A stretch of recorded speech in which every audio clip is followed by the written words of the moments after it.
நீலகிரி மாவட்டம் உதகை சுற்றுலா தலங்களில் ஒரு முக்கிய இடமாகும். இங்கு நாள்தோறும் ஆயிரக்கணக்கான சுற்றுலா பயணிகள் வந்து செல்கிறார்கள். இந்நிலையில் உதகையில் பல சாலைகள் குண்டும் குழியுமாக காணப்படுகின்றன. குறிப்பாக ஹில்பங்க் ஆட்சியர் அலுவலகம் செல்லும் சாலையில் சிவா டெக்ஸ்டைல்ஸ் அருகே சாலை தோண்டப்பட்டு சரியாக சீரமைக்கப்படாததால் அந்த இடத்தில் சாலை குண்டும் குழியுமாக உள்ளதால் வாகனங்கள் சென்று வர மிகுந்த சிரமம் ஏற்படுகிறது.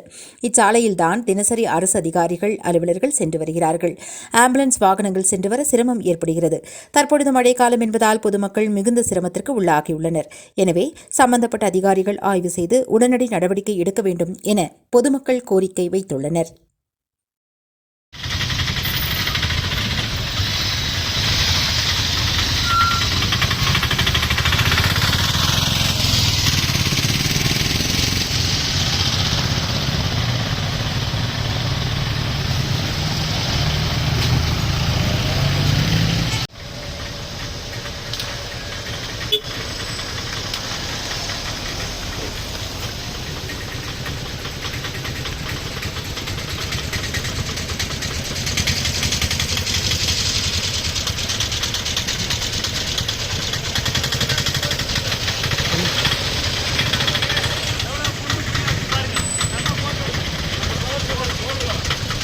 ஒரு சிஎம் வர யாரை வர சொன்னாக்க உடனே வந்து எல்லாம் இது பண்ணிடுவானுங்க. எவ்வளோ நாளைக்கு ரோடு இது? ஒரு வாரத்துக்கு மேலே பச்சுது.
ராகம் டிவி யூடியூப் பக்கத்தை சப்ஸ்கிரைப் செய்யுங்கள்.